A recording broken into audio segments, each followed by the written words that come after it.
Read to you by J.P. Liao. All About Coffee by William Ukers. Coffee making in Europe in the 19th century. England. We have noted Count Rumford's efforts to reform coffee making in England in the early parts of the 19th century. Many other scientific men joined the movement. Along with them was Professor Donovan, who, in the Dublin Philosophical Journal for May 1826, told of his experiments to ascertain the best methods for extracting all the virtues inherent in the berry.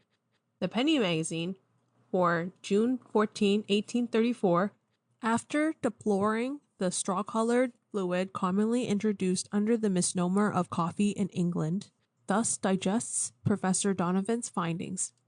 Mr. Donovan found that what we shall call the medicinal quality of coffee resides in it independent of its aromatic flavor, that it is possible to obtain the exhilarating effect of the beverage without gratifying the palate, and, on the other hand, that all the aromatic quality may be enjoyed without its producing any effect upon the animal economy. His object was to combine the two. The roasting of coffee is requisite for the production of both these qualities, but to secure them in their full degree, it is necessary to conduct the process with some skill. The first thing to be done is to expose the raw coffee to the heat of a gentle fire in an open vessel, stirring it continually until it assumes a yellowish color. It should then be roughly broken, a thing very easily done, so that each berry is divided into about 4 or 5 pieces, when it must be put into the roasting apparatus. This, as most commonly used, is made out of sheet iron, and is of a cylindrical shape. It no doubt answers the purpose well. And this by no means a costly machine, but coffee may be very well roasted in a common iron or earthenware pot, the main circumstances to be observed being the degree to which the process is carried and the prevention of partial burning by constant stirring. One of the requisites for having good coffee is that it shall have been recently roasted. Coffee should be ground very fine for use, and only at the moment when it is wanted, or the aromatic flavor will come in some measure be lost. To extract all its good qualities, the powder requires 2 separate and somewhat opposing modes of treatment, but which do not offer any difficulty when explained. On the one hand, the fine flavor will be lost by boiling, while, on the other, it is necessary to subject the coffee to that degree of heat in order to extract its medicinal quality.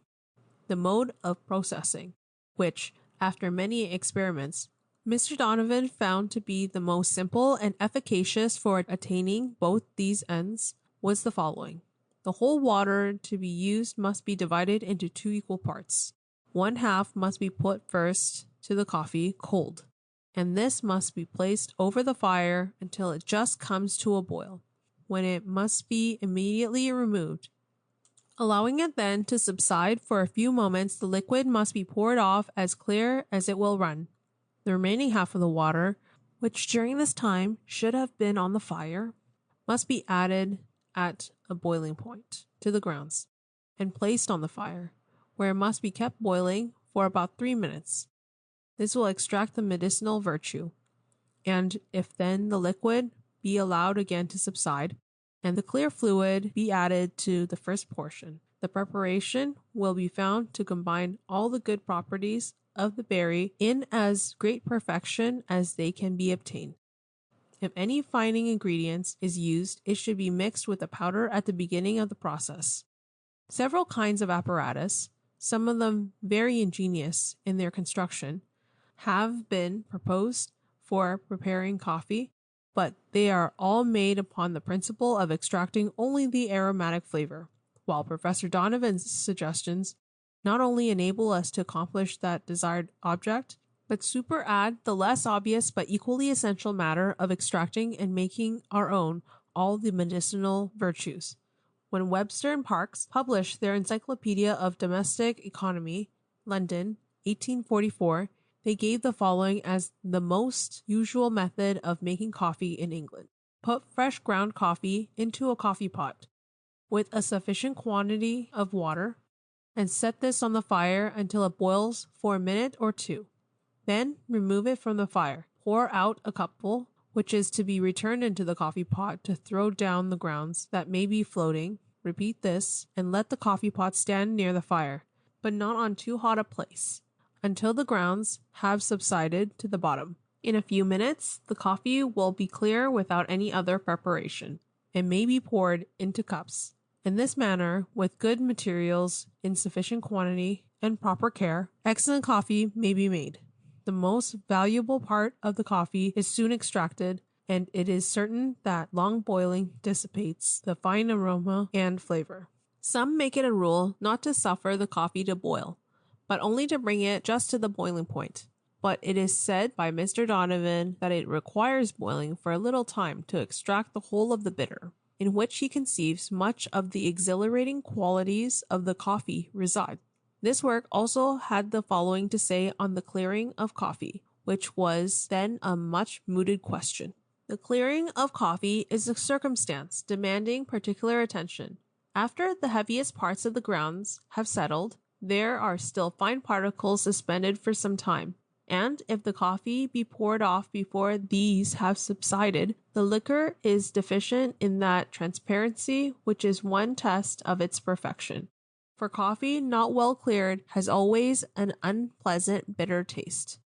In general, the coffee becomes clear by simply remaining quiet for a few minutes, as we have stated, but those who are anxious without any cost of aroma. Always make your coffee strong.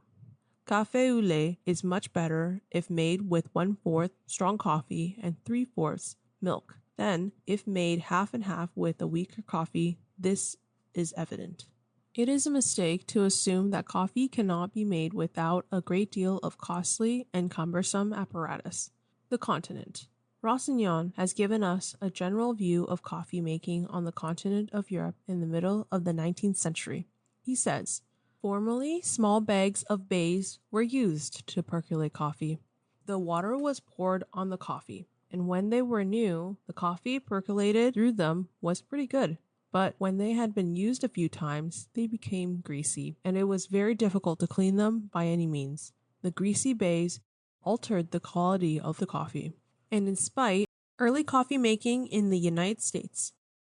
The coffee drink reached the colonies, first as a beverage for the well-to-do about 1668. When introduced to the general public through the coffee houses about 1700, it was first sipped from small dishes as in England, and no one inquired too closely as to how it was made, when, half a century later, it had displaced beer and tea for breakfast. Its correct making became a matter of polite inquiry. It was not until well into the 19th century that there was any suggestion of scientific interest, and not until within the last decade was any real chemical analysis of brewed coffee undertaken with a view to producing a scientific cup of the beverage. At first, owing to the great distances and difficulties surrounding communication between the colonies, news of improvements in coffee making traveled slowly, and the coffee customs brought from Europe by the early settlers became habits that were not easily changed. Some of the worst have clung on, ignoring the march of improvement, and seem as firmly entrenched in suburban and rural communities today as they were 200 years ago. Indeed, despite the fact that the United States have been the largest consumer of coffee among the nations for nearly half a century, it is only within the last 10 years that coffee properly prepared could be obtained outside the principal cities.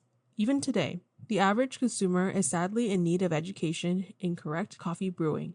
It would be an excellent idea if all the coffee propaganda funds could be concentrated on a study of this one phase of the coffee question for several years, and the recommendations published in such fashion as firmly to fix in the minds of the rising generation a knowledge of correct coffee brewing.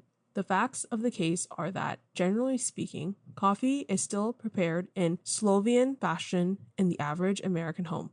However, with the good work done in recent years by organized trade effort to correct this abuse of our national beverage, signs are plentiful that the time is not far distant when a lasting reformation in coffee making will have been accomplished.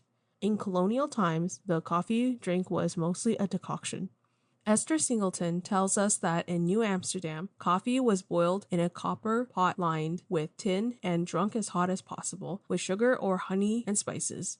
Sometimes a pint of fresh milk was brought to the boiling point and then as much drawn tincture of coffee was added, or the coffee was put in cold water with the milk and both were boiled together and drunk.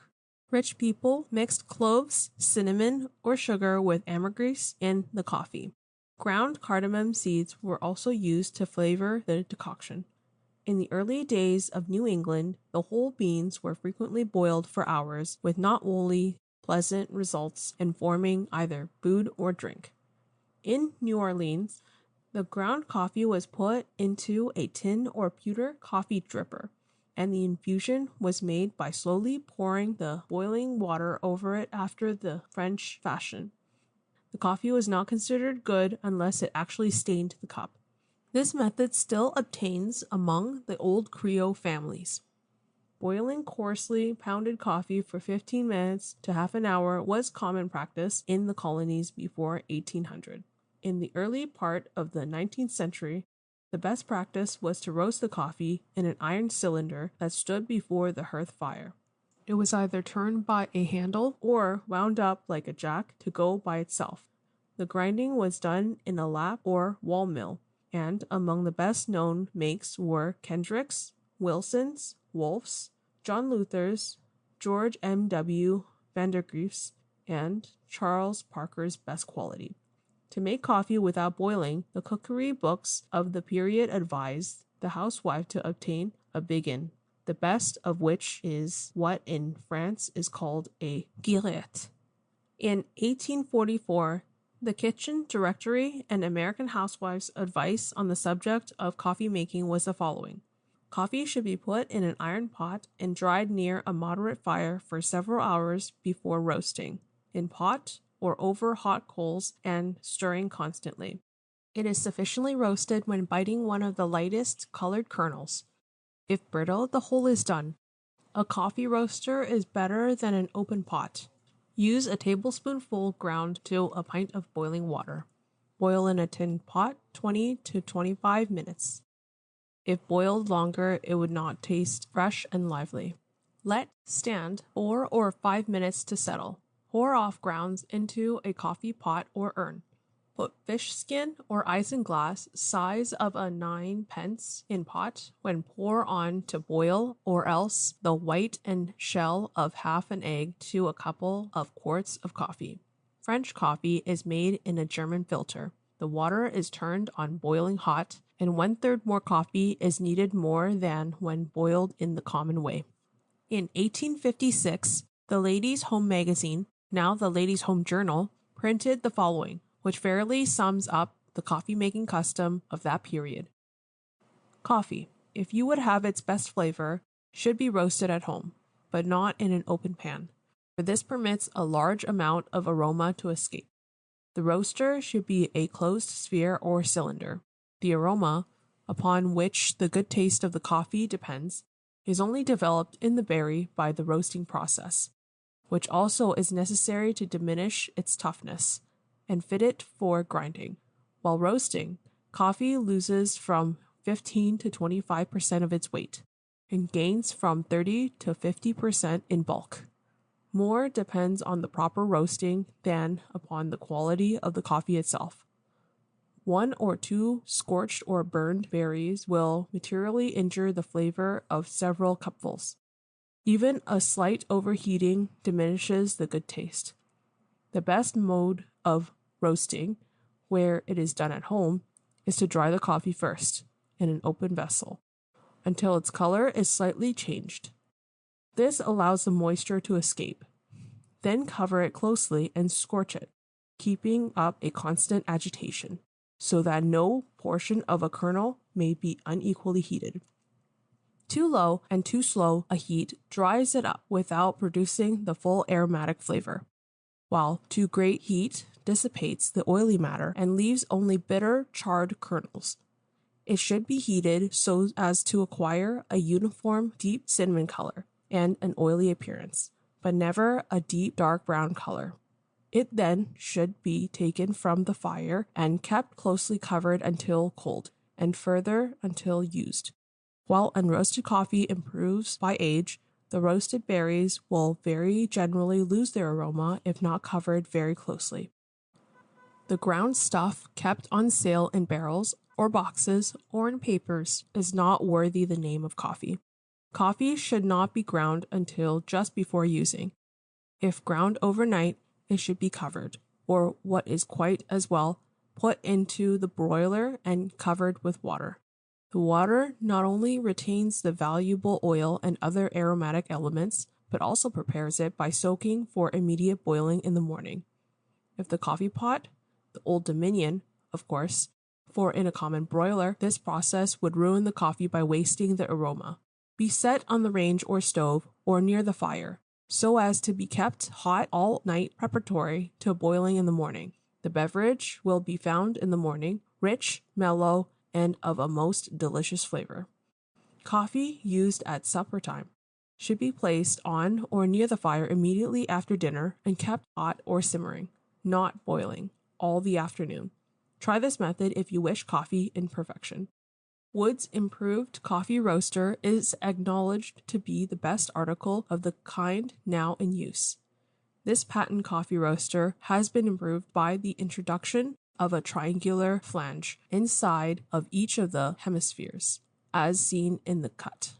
These flanges, as the roaster is turned, catch the coffee and throw it from the inner surface, thus ensuring a perfect uniformity in the burning. The Wood's roaster, 1849, and the Old Dominion coffee pot, 1856, have been referred to in Chapter 34. From the Encyclopedia of Practical Cookery, we learn some more about the customs prevailing among the first cooks in the country in roasting and making coffee in the United States about the middle of the 19th century. For example, roasting coffee beans. Put the beans in the roaster. Set this before a moderate fire and turn slowly until the coffee takes a good brown color. For this, it should require about 25 minutes. Open the cover to see when it is done. If browned, transfer it to an earthen jar. Cover it tightly and use when needed.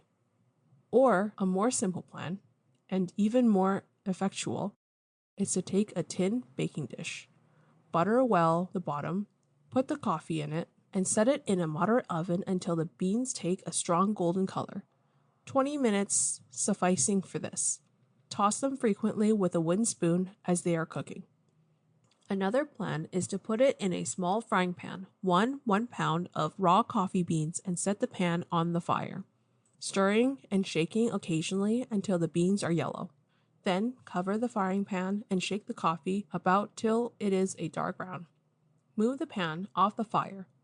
Keep the cover on, and when the beans are a little cool, break an egg over them and stir them until they are all well coated with the egg. Then store the coffee in tins or jars with tight-fitting lids, and grind it as wanted for use. Coffee should always be bought in the bean and ground as required. Otherwise, it is liable to extensive adulteration with chicory or suckery. Some persons like the addition, but the epicure who is really fond of coffee would not admit of its introduction. Making breakfast coffee. Allow 1 tablespoon of coffee to each person. The coffee, when ground, should be measured. Put into the coffee pot and boiling water poured over it in the proportion of 3/4 pint to each tablespoon of coffee, and the pot put on the fire. The instant it boils, take the pot off, uncover it, and let it stand a minute or two. Then cover it again. Put it back on the fire, and let it boil up again.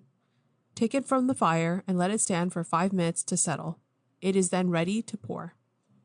This work recommended as among the latest and best devices for coffee making. All those manufactured or sold in this country by Adams and Son, the English coffee biggin, General Hutchinson's coffee pot and urn, combining de Belois and Rumford's ideas. Elbrun's cafetiere for making coffee by distillation and by steam pressure, passing it directly into the cup. A Vienna coffee making machine, and a Russian coffee reversible pot called the Potsdam. Among the 2 score of coffee recipes for making various kinds of extracts, ices, candies, cakes, etc., flavored with coffee, there is a curious one for coffee beer, the invention of a Frenchman named Bluhart. The ingredients and quantities in 1,000 parts are strong coffee 300, rum 300, syrup thickened with gum Senegal 65, alcoholic extract of orange peel 10, and water 325. It does not appear to have reached any important degree of popularity, adds the editor. In 1861, Godey's Ladies' Book and Magazine noted with approval the growing custom of hotel and restaurant guests to order coffee instead of wines or spirits with their dinners. On the subject of how to make a cup of coffee, it had this to say: which is the best way of making coffee? In this, particular notions differ. For example, the Turks do not trouble themselves to take off the bitterness by sugar, nor do they seek to disguise the flavor by milk, as is our custom. But they add each dish a drop of the essence of amber, or put a couple of cloves in it, during the process of preparation. Such flavoring would not, we opine, agree with Western tastes. If a cup of the very best coffee, prepared in the highest perfection and boiling hot, be placed on the table in the middle of a room and suffered to cool, it will, in cooling, fill the room with its fragrance. But, becoming cold, it would lose much of its flavor. Being again heated, its taste and flavor will still be further impaired, and heated a third time, it will be found vapid and nauseous. The aroma diffused through the room proved that the coffee has been deprived of its most volatile parts, and hence of its agreeableness and virtue. By pouring boiling water on the coffee and surrounding the containing vessel with boiling water, the finer qualities of the coffee will be preserved. Boiling coffee in a coffee pot is neither economical or judicious, so much of the aroma being wasted by this method. Count Rumford, by no mean authority, states that 1 pound of good mocha, when roasted and ground, will make 56 cups of the very best coffee, but it must be ground finely, or the surface of the particles only be acted upon by the hot water, and much of the essence will be left in the grounds. In the East, coffee is said to arouse, exhilarate, and keep awake, allaying hunger, and giving the weary renewed strength and vigor, while it imparts a feeling of comfort and repose. The Arabians, when they take their coffee off the fire, wrap the vessel in a wet cloth, which finds the liquor instantly, and make it cream at the top. There is one great essential to be observed, namely, that coffee should not be ground before it is required for use, as in a powdered state its finer qualities evaporate. We pass over the usual modes of making coffee, as being familiar to every lady who presides over every household, and content ourselves with the most modern and approved Parisian methods, though we may add that a common recipe for good coffee is 2 ounces of coffee and 1 quart of water. Filter or boil 10 minutes and leave to clear 10 minutes. The French make an extremely strong coffee. For breakfast, they drink 1/3 of the infusion and 2/3 of hot milk. The café noir used after dinner is the very essence of the berry. Only a small cup is taken, sweetened with white sugar or sugar candy, and sometimes a little eau de vie is poured over the sugar in a spoon held above the surface, and set on fire.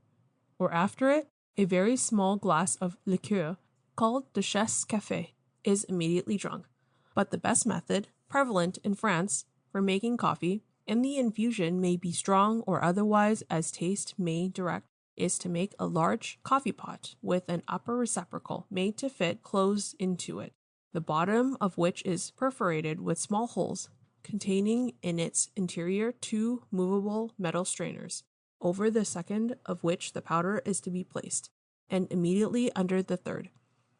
Upon this upper strainer pour boiling water, and continue to do so gently, until it bubbles up through the strainer. Then shut the cover of the machine close down.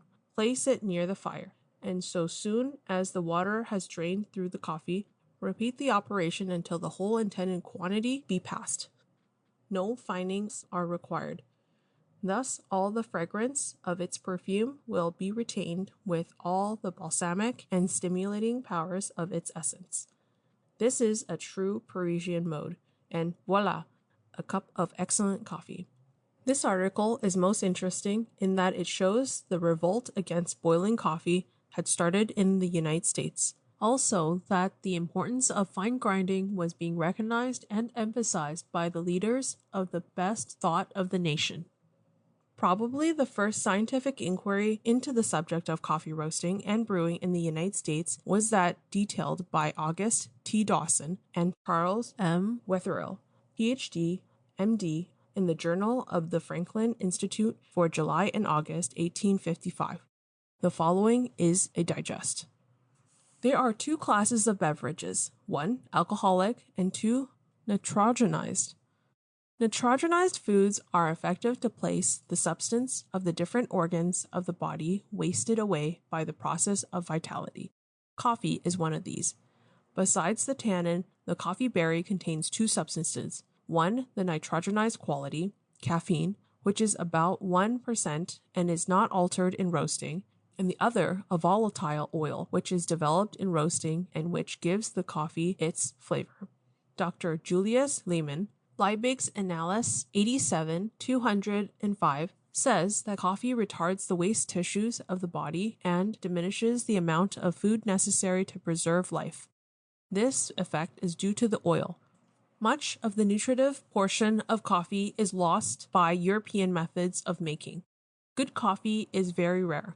These experiments were made to ascertain whether a potable coffee could not be offered to the public at as low a price as the raw or roasted now is. In order to be successful, we needed to extract a larger portion of the nutritive substance than is extracted in the household. The experiment have proven vain. As a result of our experiments with different ways of roasting and brewing coffee, we have found the following plan to be most convenient and the best. The coffee will taste the same every time and will taste good. If a good berry be properly roasted and the infusion be of the proper strength, good coffee must result. A mocha berry should be selected and roasted 7 or 8 pounds at a time in a cylindrical drum. After roasting, it should be placed in a stone jar with a mouth 3 inches in diameter. The jar should be closed airtight. This will furnish 2 cups of coffee daily for 6 months. A quart should be taken from the jar at a time and ground. The ground coffee should be kept in covered glass jars. The best coffee pot was found to be the common biggin, having an upper compartment with a perforated bottom upon which to place the coffee. To make 1 cup of this infusion, place half an ounce of ground coffee in the upper compartment and 6 fluid ounces of water into the bottom. Put the biggin over a gas lamp. After 3 minutes, the water will boil. Then steam appears. Take the biggin from the fire, pour the water into a cup, and hence immediately into the top of the biggin where it will extract the berry by replacement. Here follows an experiment. This experiment shows that loss of weight is no criterion that coffee is properly roasted. Neither is the color by itself, nor the temperature, nor the time. Next, we experimented to ascertain whether the aroma developed by roasting coffee and which is lost might not be collected and added to the coffee at pleasure. An attempt was made to derive the volatile oils from roasting coffee by steam and make a dried extract of the residual coffee to which the oils were to be later added. 2 attempts were made and both failed. It appears that but a small quantity of the aroma is lost in roasting and that is mixed with bad-smelling vapors from which it is impossible to free it. Then we tried to make a potable coffee by making an aqueous extraction of raw coffee, evaporating to dryness, and roasting the residue. Here follows the experiment. This also was unsuccessful. The great trouble here is a dark shiny residue, which, while tasteless, is very disagreeable to look at. In the preparation of coffee by boiling, 2.5 times as much matter is extracted as by biggin. The proper method of roasting coffee is as follows. It should be placed in a cylinder and turned constantly over a bright fire. When white smoke begins to appear, the contents should be closely watched. Keep testing the grains. As soon as a grain breaks easily at a slight blow, at which time the color will be a light chestnut brown, the coffee is done. Cool it by lifting some up and dropping it back with a tin cup. If it be left to cool in a heap, there is a greater chance of over-roasting. Keeping the coffee only in airtight vessels. Measure the infusions, a half ounce of coffee to 6 ounces of water per cup. All extracts of coffee are worthless. Most of them are composed of burned sugar, chicory, carrots, etc. In 1883, an authority of that day, Francis B. Thurber, in his book Coffee from Plantation to Cup, which he dedicated to the railroad restaurant man at Poughkeepsie because he served an ideal cup of coffee, came out strongly for the good old boiling method with eggs, shells included. This was the Thurber recipe. Grind moderately fine a large cup or small bowl of coffee. Break into it 1 egg with shell, mix well, adding enough cold water to thoroughly wet the grounds. Upon this, pour 1 pint of boiling water. Let it boil slowly for 10 to 15 minutes, according to the variety of coffee used and the fineness to which it is ground. Let it stand 3 minutes to settle. Then pour through a fine wire sieve into a warm coffee pot. This will make enough for 4 persons. At table, first put the sugar into the cup. Then fill half full of boiling milk, add your coffee, and you have a delicious beverage that will be a revolution to many poor mortals who have an indistinct remembrance of and an intense longing for an ideal cup of coffee. If cream can be procured, so much the better. And in that case, boiling water can be added either in the pot or cup to make up for the space occupied by the milk as above, where condensed milk will be found a good substitution for cream. In 1886, however, Jabez Burn, who knew something about the practical making of the beverage as well as the roasting and grinding operations, said, "Have boiling water handy. Take a clean dry pot and put in the ground coffee. Place on fire to warm pot and coffee.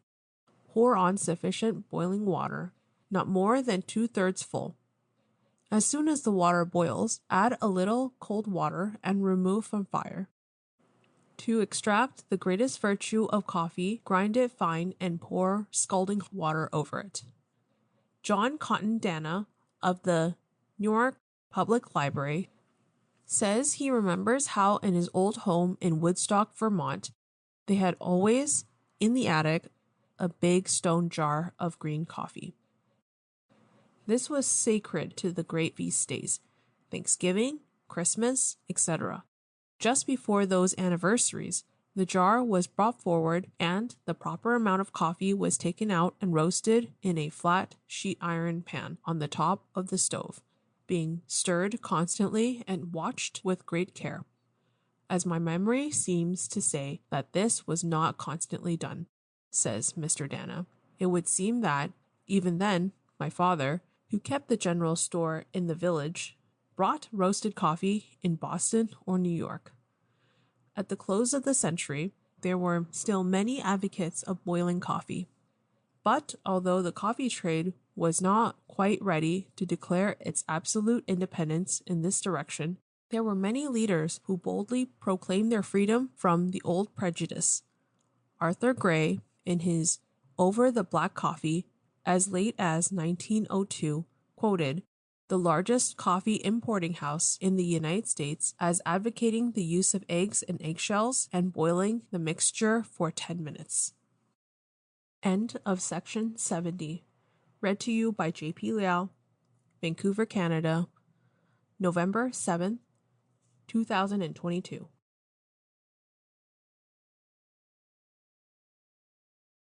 Developments in better coffee making.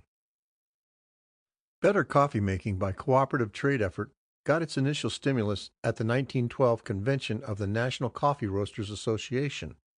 As a result of discussions at that meeting and thereafter, a better coffee-making committee was created for investigation and research.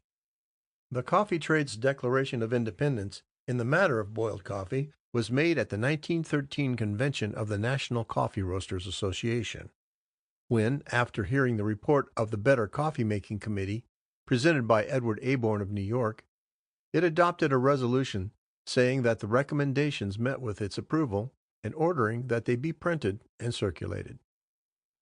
The work done by the committee included the first chemical analysis of brewed coffee on record, a study of grindings, and a comparison of the results of 4 brewing methods.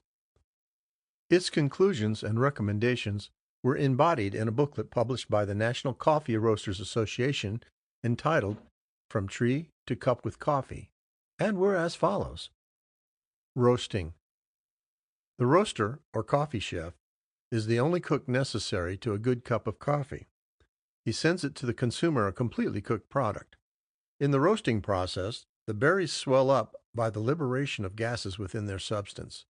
The aromatic oils contained in the cells are sufficiently developed or cooked and made ready for instantaneous solution with boiling water when the cells are thoroughly opened by grinding. The roasting principles of different green coffees vary. Trained study and a nice science in timing the roast and manipulating the fire is necessary to a perfect development of aroma and flavor. The drinking quality is largely dependent upon the experienced knowledge of the coffee roaster and his scientific methods and modern machinery, by which the coffee is not only roasted, but cleaned, milled, and completely manufactured to a high point of perfection. In their national association work, the wholesale roasters are giving the public new facts and valuable information from scientific researches, investigations, etc. Grinding. The roasted berry is constructed of fibrous tissues formed into tiny cells visible only under the microscope, which are the packages wherein are stored the whole value of coffee, the aromatic oils. Like cutting open an orange, the grinding of coffee is the opening of surrounding tissue and pulp, and the finer it is cut, the more easily are the juices released. The fibrous tissue itself is waste material, yielding, by boiling or too long percolations, a coffee-colored liquid, which is fibrous and twangy in taste, has no aromatic character, and contains undesirable elements. The true strength and flavor of roasted coffee is ground out, not boiled out. The finer coffee is ground, the more thoroughly are the cells opened, the surfaces multiplied, and the aromatic oils made ready for separation from their husks. Hence it follows that coarse ground coffee is unopened coffee, coffee thrown away. The finer the grind, the better and greater the yield. With pulverized coffee, fine as cornmeal, the fully realized aromatic oils are instantaneously soluble with boiling water. In ground coffee, the oils are standing in open packages, escaping into the air and absorbing moisture, etc., necessitating quick use or confinement in airproof and moisture-proof protection. Brewing. From scientific researches by the National Coffee Roasters Association, including the first chemical analysis on record of brewed coffee produced by various brewing methods, the fundamental principles of coffee making have been clearly established. These principles are simple, and when once understood, equip any person to intelligently judge the merits and defects of the various coffee-making devices on the market. They constitute the law of coffee brewing and may be stated as follows. Correct brewing is not cooking. It is a process of extraction of the already cooked aromatic oils from the surrounding fibrous tissue, which has no drinkable value.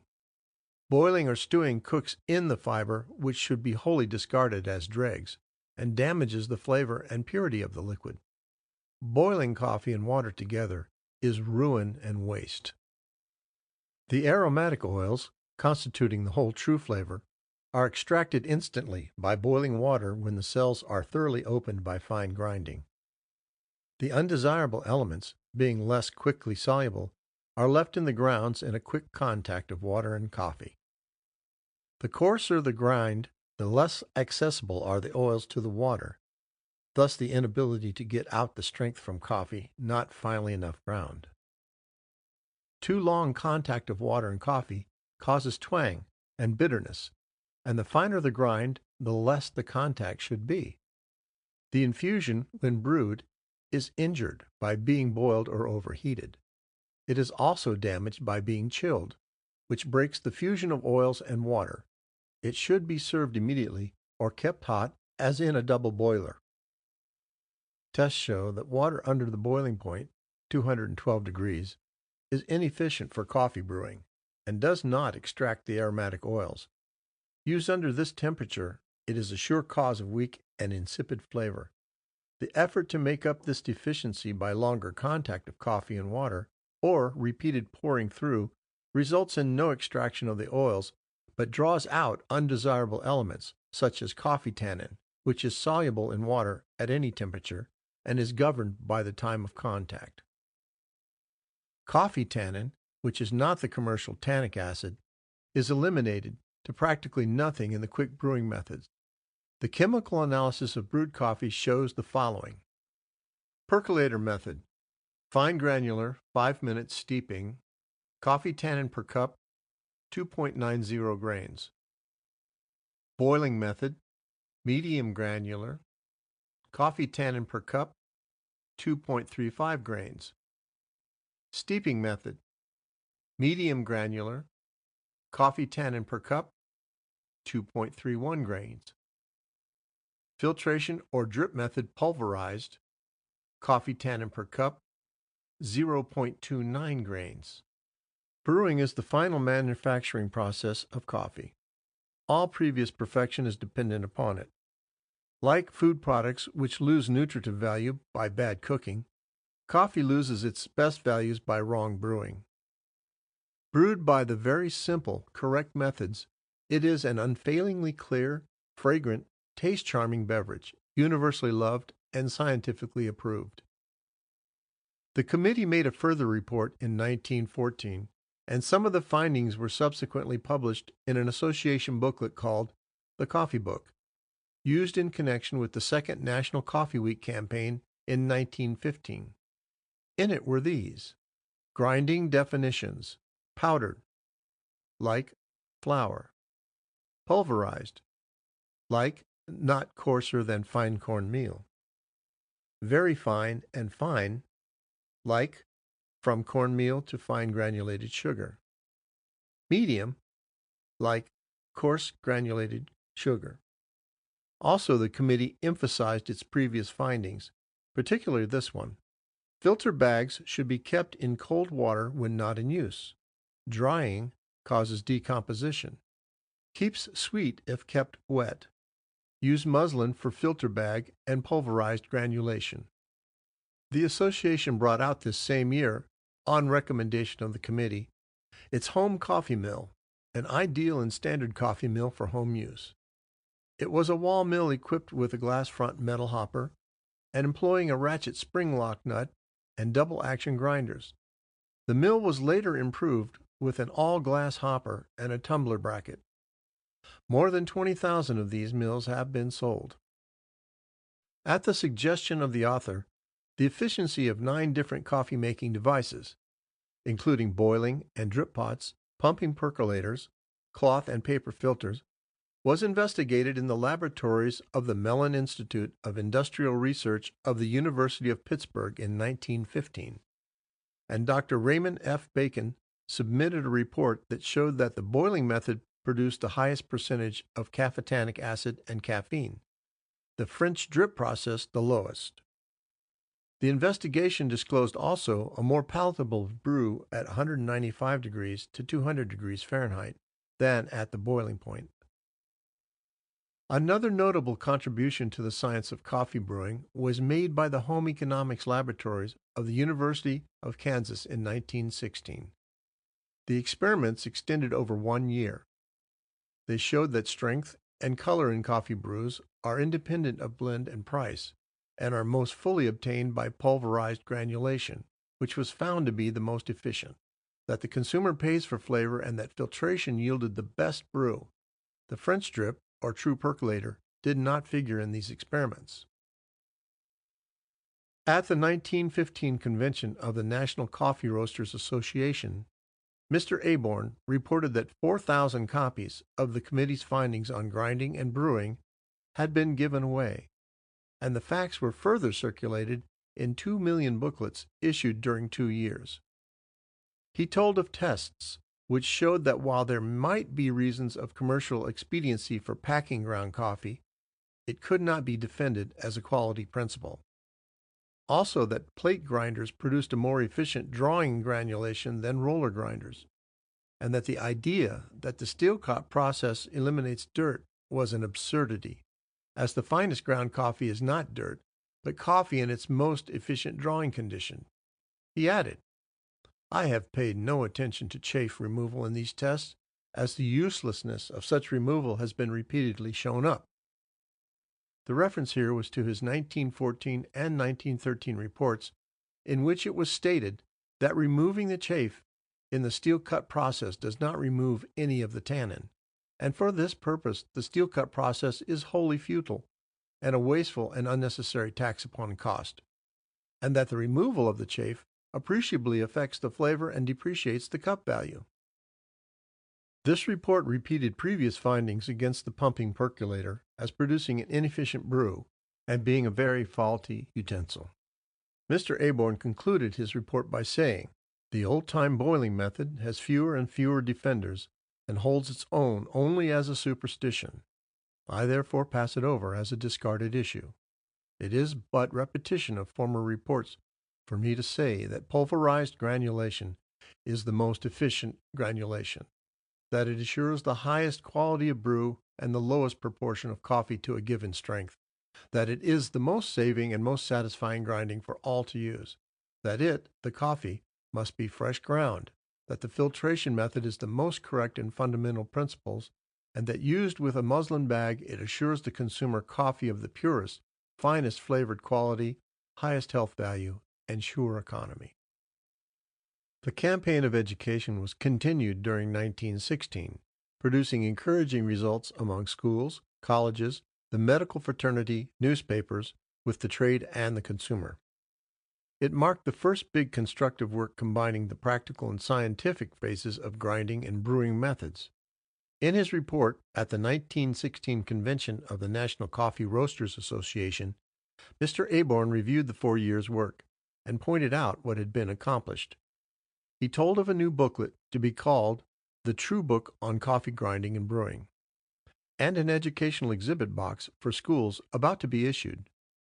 Due to opposition, which developed from trade interests that were putting out steel cut and other grinds of coffee not favored by the committee, and also because many members thought the association should not exploit any particular method of grinding or brewing, it was decided to make no further publication of the coffee grinding and brewing conclusions of the committee until they had been confirmed by laboratory research. Boiling and filtration tests in the mountains of the Yellowstone Park by W. H. Aborn in 1916 showed that the limit of coffee brewing was reached at an altitude of 9,000 feet. At the 1916 meeting, Dr. Floyd W. Robeson of the Detroit Testing Laboratories read a notable paper entitled, "What Do We Know About Coffee?"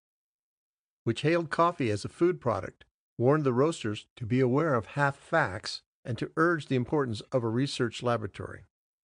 It was published and given distribution by the association. The educational exhibit box showing samples of coffee from plantation to cup, including 5 different grinds, was issued in 1917 and sold for to grow cold. If possible, coffee should be served as soon as it is made. If service is delayed, it should be kept hot, but not overheated. For this purpose, careful cooks prefer a double boiler over a slow fire. The cups should be warmed beforehand, and the same is true of a serving pot, if one is used. Brewed coffee, once injured by cooling, cannot be restored by reheating. Unsatisfactory results in coffee brewing frequently can be traced to a lack of care in keeping utensils clean.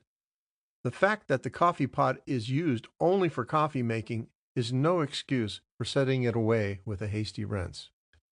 Coffee making utensils should be cleansed after each using with scrupulous care. If a percolator is used, pay special attention to the small tube through which the hot water rises to spray over the grounds. This should be scrubbed with a wire-handled brush that comes for the purpose. In cleansing drip or All About Coffee by William Ukers. Preparation of the Universal Beverage, Part 5. Various aspects of scientific coffee brewing. Before converting it into the beverage form, coffee must be carefully selected and blended, and skillfully roasted, in order thus far to assure obtaining a maximum efficiency of results. No matter how accurately all this be done, improper brewing of the roasted bean will nullify the previous efforts and spoil the drink, for roasted coffee is a delicate material, very susceptible to deterioration, and of doubtful worth as the source of a beverage, unless properly handled. There probably never was produced a drink which so fits into the exacting desires of the human appetite as does coffee. Properly prepared, it is a delightful beverage, but incorrectly made, it becomes an imposition upon the palates of mankind. Sensitive though coffee is to improper manipulation, the best procedure for brewing it is also the cheapest. Cheap coffee well made excels good coffee poorly made. Constituent concepts. The roasting of green coffee causes an alteration in the constitution of its constituents, with the result that some of the compounds present therein, which were originally water-soluble, are rendered insoluble, and some which were insoluble are converted into soluble ones. A portion of the original caffeine content is lost by sublimation. The aromatic conglomerate caffeol is formed, and a considerable quantity of gas is produced, a portion of which, developing pressure in the cells of the beans, pops or swells them as to increase the size of each individual bean. The constituents, which are water-soluble after the torrefaction, may be generally classified as heavy extractives and light aromatic materials. The percentages and nature of these materials in the roasted coffee will vary with the type of coffee and with the roast which it is given. In general, and in particular for purposes of comparison of methods of brewing, they may be considered to be the same and to occur in about the same proportions in all coffees. The heavy extractives are caffeine, mineral matter, proteins, caramel, and sugars, cafetanic acid, and various organic materials of uncertain composition. Some fat will also be found in the average coffee brew, being present not by virtue of being water-soluble, but because it has been melted from the bean by the hot water and carried along with the solution. The caffeine furnishes the stimulation for which coffee is generally consumed. It has only a slightly bitter taste, and because of the relatively small percentage in which it is present in a cup of coffee, does not contribute to the cup value. The mineral matter, together with certain decomposition and hydrolysis products of crude fiber and chlorogenic acid, contribute toward the astringency or bitterness of the cup. The proteins are present in such small quantity that their only role is to raise somewhat the almost negligible food value of a coffee infusion. The body, or what might be called the licorice-like character of coffee, is due to the presence of bodies of a glucosidic nature and to caramel. As has been previously pointed out, the term cafetanic acid is a misnomer, for the substances which are called by this name are, in all probability, mainly cephalic and chlorogenic acids. Neither is a true tannin, and they evince but few of the characteristic reactions of tannic acid. Some neutral coffees will show as high a cafetanic acid content as other acid-charactered ones. Careful work by Warnier showed the actual acidities of some East Indian coffees to vary from 13 thousandths to 33 thousandths %. These figures may be taken as reliable examples of the true acid content of coffee, and though they seem very low, it is not at all incomprehensible that the acids which they indicate produce the acidity in a cup of coffee. They probably are mainly volatile organic acids, together with other acidic-natured products of roasting. We know that very small quantities of acid are readily detected in fruit juices and beer, and that variation in their percentages is quickly noticed, while the neutralization of this small amount of acidity leaves an insipid drink. Hence it seems quite likely that this small acid content gives to the coffee brew its essential acidity. A few minor experiments on neutralization have proven the production of a very insipid beverage by thus treating a coffee infusion, so that the acidity of certain coffees most apparently should be attributed to such compounds rather than to the misnamed cafetanic acid.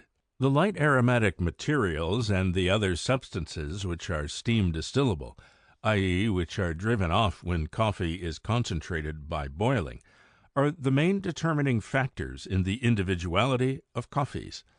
These compounds, which are collectively called caffeol, vary greatly in the percentages present in different coffees, and thus are largely responsible for our ability to distinguish coffees in the cup. It is these compounds which supply the pleasingly aromatic and appetizing odor to coffee. All of these compounds, with the possible exception of the proteins, are easily soluble in both hot and cold water. The fact that a clear coffee extract made with hot water does not show any precipitate immediately upon cooling proves that cold water will give as complete an extraction as hot water. However, speed of extraction is materially increased with rise in temperature, due to the fact that the rate and degree of solubility of the substances in water and the diffusion of the water through the cell walls of the coffee are accelerated. Also, the resistance which the fat content of the bean offers to the wetting of the coffee, and the persistency of the enfleurage action of the fat in retaining the caffeol, are less with hot than with cold water. Accordingly, the speed of extraction is increased by using hot water, and the efficiency of extraction procured per unit time of subjection to water is higher. Prolonged contact of coffee with water results in the hydrolysis of some of the insoluble materials and subsequent extraction of the substances thus formed. The rate of hydrolysis also increases with temperature, and as these compounds are of an astringent or bitter nature, the solution obtained upon boiling coffee is naturally possessed of a flavor unpleasant to the palate of the connoisseur. Boiling of the coffee infusion after it has been removed from the grounds also has a deleterious effect, as the local overheating of the solution at the point of application of heat results in a decomposition, particularly if the solution can be converted into steam at this point, leaving a thin film of solids temporarily exposed to the destructive action of the heat. Some of the more delicate constituents are unfavorably affected by such treatment and undergo hydrolysis and oxidation. The products thus formed are thrown into relief in the flavor by the loss of the aromatic properties through steam distillation, which is incidental to boiling. It is a well-known fact that rewarming a coffee brew has an unfavorable effect upon it. This is probably due in part to a precipitation of some of the water-soluble proteins upon standing, and their subsequent decomposition when heat is applied directly to them in reheating the solution. The absorption of air by the solution upon cooling, with attendant oxidation, which is accentuated by the application of heat in rewarming, must also be considered, as well as the other effects of boiling as set forth, and the action of the materials of which the coffee pot is constructed upon the solution. Physical conception. The coffee bean is composed of a large number of cells which function as natural containers and retainers of coffee fat and of the aromatic flavoring substances. In order to render the soluble solids fully accessible, the resistance which these cells offer to the extracting water must be overcome by grinding so as to break open all of them. In this manner a grind is obtained which will give a maximum removal of the heavy extractives. But when all of the cells are broken, great opportunity is offered for the escape of the cafeol, which is further enhanced by the slight heating which usually accompanies such fine grinding. So much cafeol escapes that even our most expert cup testers would experience difficulty in identifying powdered coffees in a blind test. What cup testers, in fact, use powdered coffees for making their cup selections? Consider powdered coffee compared with freshly ground coffee of a coarser grind. Neither the former nor its brew possess the amount of characteristic flavor or aroma attributable to cafeol evidenced by the latter. The explanation of this is that the finer the grind, the more readily accessible are the soluble constituents of the coffee to the extracting water. Cafeol, however, in addition to being water-soluble, is extremely fugacious, so that when grinding is carried to such a finesse that every cell is broken, the greater part of the cafeol volatilizes before the water comes into contact with it. It is therefore highly desirable that a grind be used wherein all of the cells are not broken, but a grind that is sufficiently fine to permit efficient extraction.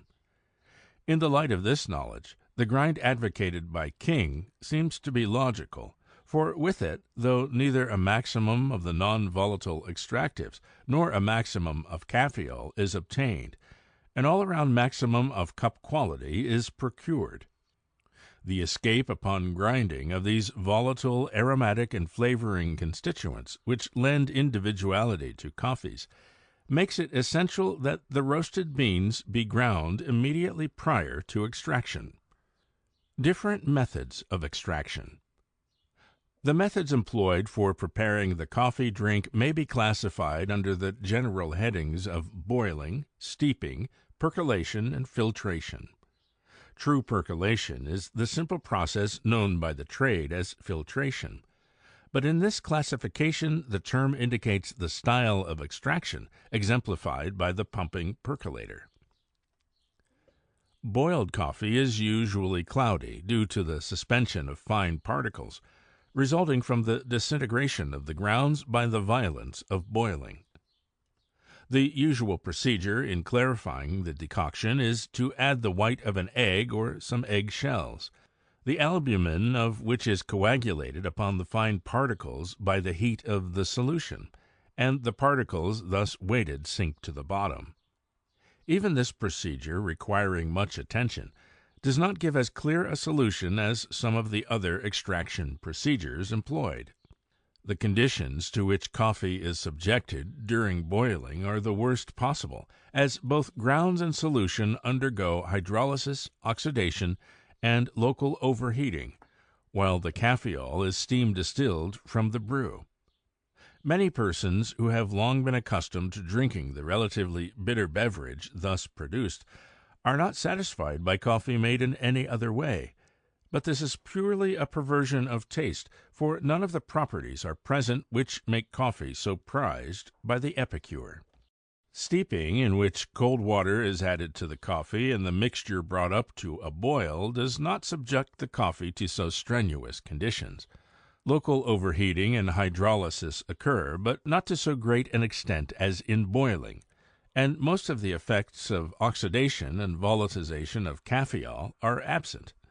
However, extraction is rather incomplete, due to lack of thorough admixture of the water and coffee.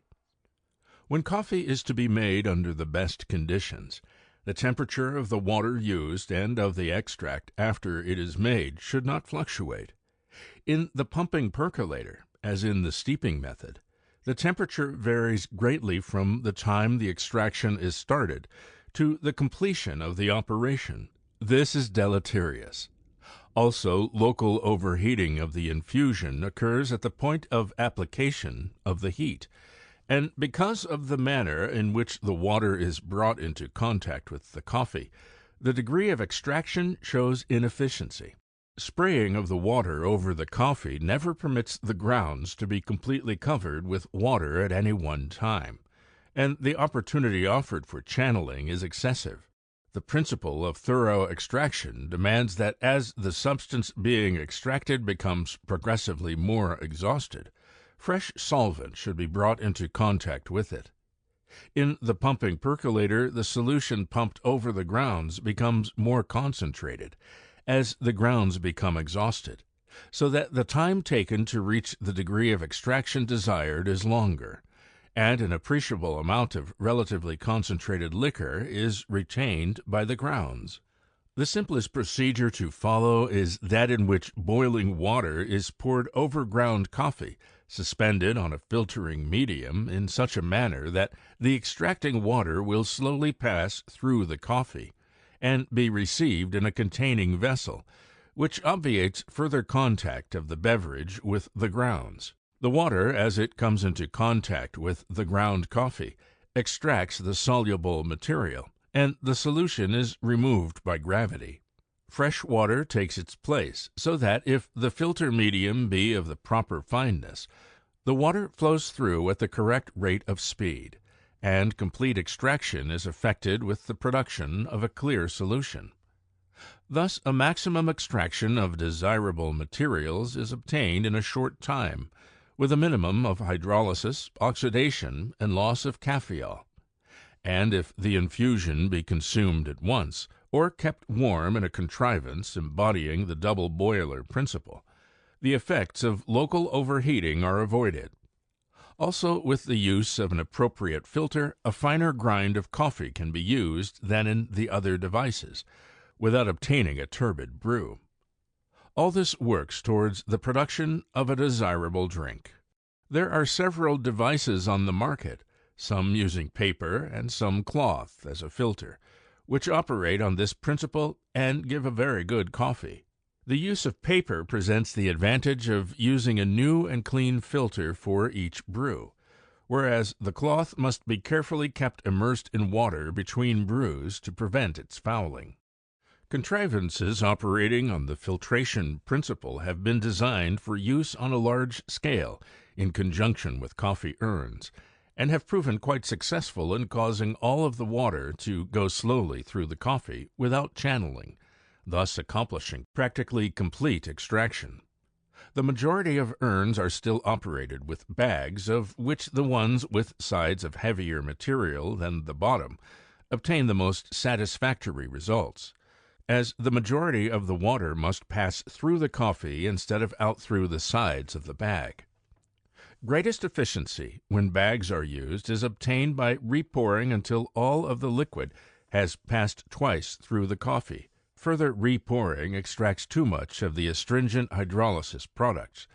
The bags, when not in use, should not be allowed to dry, but should be kept in a jar of cold water.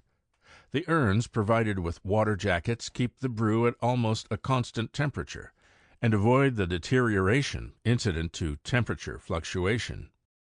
Composition of brews. The real tests of the comparative values of different methods of brewing are the flavor and palatability of the drink, in conjunction with the number of cups of a given strength which are produced, or the relative strengths of brews of the same number of cups volume. Chemical analysis has not yet been developed to a stage where the results obtained with it are valuably indicative. Caffeol is present in quantities so small that no comparative results can be obtained.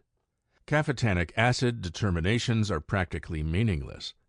This compound is of so doubtful a composition and physiological action, and the methods employed for its determination are so indefinite as to interpretation, as to render valueless any attempts at comparison of relative percentages. The only accurate analysis which can be made is that for caffeine. Much advertising emphasis has been placed on the small amount of caffeine extracted by some devices. What is one of the main reasons for the consumption of coffee? The caffeine contained therein, of course, so that if one device extracts less caffeine than another, that fact alone is nothing in favor of the former. If the consumer does not want caffeine in his drink, there are caffeine-free coffees on the market. The coffee liquor acts on metals in such a manner as to lower the quality of the drink, so that metals of any sort, and by all means irons, should be avoided as far as possible. Instead, earthenware or glass, preferably a good grade of the former, should be employed as far as possible in the construction of coffee-making devices. Of the various metals, silver, aluminum Monel metal, and tin, in the order named, are least attacked by coffee infusions, and besides these, nickel, copper, and well-enameled iron, absolutely free from pinholes, may be used without much danger of contamination. Rings for coffee-urn bags should be made of tinned copper, Monel metal, or aluminum. Even if coffee be made in metal contrivances, the receptacles in which it stands should be made of earthenware or of glass. Painstaking care should be given to the preservation of the coffee makers in a state of cleanliness, as upon this depends the value of the brew. Dirt, fine grounds, and fat, which will turn rancid quickly, should not be allowed to collect on the sides, bottom, or in angles of device difficult of access, nor should any source of metallic or exterior contamination be allowed to go uneliminated. The perfect cup of coffee.